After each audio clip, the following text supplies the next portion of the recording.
किसी गांव में महेश नाम का एक किसान अपनी पत्नी राधा के साथ रहता था।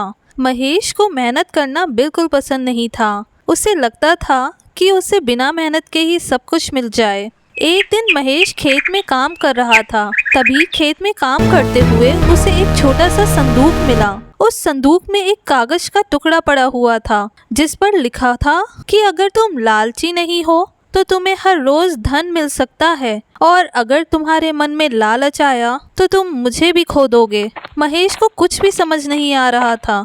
वो उस संदूक को अपने घर पर ले आया और अपनी पत्नी राधा को संदूक के बारे में सब बताया। अगले दिन महेश ने संदूक में देखा तो उसमें सोने का अंडा रखा हुआ था। सोने का अंडा देखकर महेश बहुत खुश हो गया। उसने अंडा राधा को दिखाया। राधा भी बहुत खुश हो गई और बोली, अरे वाह, इस संदूक से हमें हर रोज सोने का अंडा मिलेगा तो हम बहुत जल्दी अमीर बन जाएंगे। अगले दिन संदूक में फिर से एक अंडा निकला तो महेश की पत्नी ने सोचा, मुझे कुछ ऐसा करना चाहिए जिससे बहुत सारे अंडे एक ही समय में मिल जाएं, क्योंकि अगर एक सोने का अंडा हर रोज मिलेगा तो इससे हमें अमीर होने में बहुत समय लग जाएगा। एक दिन महेश किसी काम से गांव से बाहर गया। रास्ते में उसे याद आया कि वो अपनी पत्नी राधा को लालच वाली बात बताना भूल गया है। उधर राधा सोच रही थी, एक अंडे की वजह से मुझे हर रोज इंतजार करना पड़ता है। ये संदूक बहुत छोटा है, इसमें एक ही अंडा आता है। अगर मैं संदूक को तोड़कर बड़ा कर दूं